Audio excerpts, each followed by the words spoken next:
આણંદમાં કમોસમી વરસાદથી તમાકુના પાકને નુકસાન થયું છે। ખેડૂતોનો તૈયાર થયેલો પાક નુકસાન થયું છે। તેને વરસાદ થયો ભારે અને તેના કારણે ખેતરમાં સૂકવેલો તમાકુનો પાક પલળી ગયો છે। ખેડૂતોના વીઘા દીઠ 40,000નો ખર્ચ થયો હોવાનું જણાવ્યું।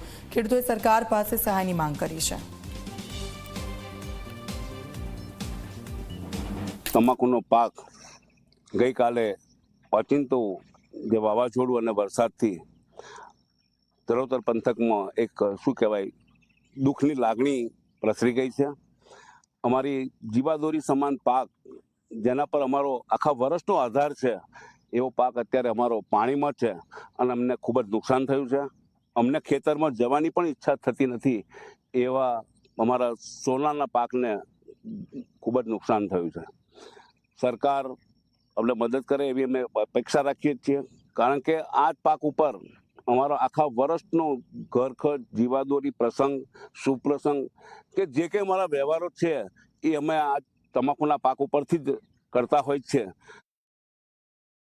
અમને આશા હતી કે વરસાદ નહીં પડે અને ફરી પુષ્કળ વરસાદ પડ્યો। અમારી 8 મહિનાની મહેનત વીઘે અમે 40,000 રૂપિયા ખર્ચો કરીએ છીએ અને આ તમાકુની ઉપર અમારું આખું વરસ જાય એના બદલામાં અમને આ કુદરતી માર પડ્યો છે। પોષણક્ષમ ભાવ મળવાના આશાએ અમે 8 મહિનાથી મહેનત કરતા આવ્યા અને છેલ્લે અમને આ કુદરતી પ્રકોપથી અમે ભાગી પડ્યા છે। અત્યારે આણંદ જિલ્લામાં કમોસમી વરસાદે ખેડૂતોની કમર તોડી નાખી છે। ખેડૂતોને પાયમાલ કરી દીધા છે। વાત કરીએ આણંદ જિલ્લાના કાવીઠા ગામની।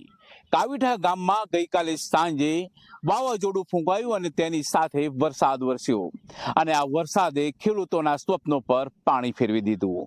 અહીંયા હું બતાવવા માંગીશ કે ખેડૂતોએ તમાકુનો પાક પકવીને તેને કાપીને સૂકવવા માટે ખેતરમાં મૂક્યો હતો અને આ પાક સુકાય એટલે બજારમાં વેચવા માટે આપવાનો હતો, પરંતુ ત્યાં જ વરસાદ પડતા આ જે તમાકુનો પાક છે પલળી ગયો છે અને પલળી જવાની સાથે જ આ પાક હવે પૂરેપૂરો નષ્ટ થઈ ગયો ગણાય, કેમ કે આ જે તમાકુના પાન હતા એ પાન હવે જમીનની સાથે માટી થઈ જશે। ખેડૂતોને જે ભાવ મળવો જોઈએ ભાવ મળશે નહીં અને તેના કારણે ખેડૂતોના સ્વપ્ન પર પાણી ફરી વળ્યું છે। આ જે ખેતી છે, તમાકુનો પાક છે, તેની ઉપર જ ખેડૂતોના પરિવારનું ભરણ પોષણ થતું હોય છે, પરિવારના લગ્ન પ્રસંગો ઉકેલાતા હોય છે કે સંતાનોની શાળા કોલેજની ફી ભરાતી હોય છે, પરંતુ આ જે નુકસાન થયું ત્યારે હવે તેઓ સંતાનોના જે કોલેજ શાળાની ફી છે ક્યાંથી ભરશે અને પરિવારના શુભ પ્રસંગોનો ખર્ચ ક્યાંથી કાઢશે તે ચિંતા હવે મુખ્ય થઈ પડી છે। ત્યારે ખેડૂતો દ્વારા સરકાર પાસે સહાયની અપેક્ષા રાખવામાં આવી છે, ત્યારે જોવું રહ્યું કે સરકાર તેઓને ક્યારે સહાય ચૂકવે છે। બુરહાન પઠાણ, જી 24 કલાક, કાવીઠા।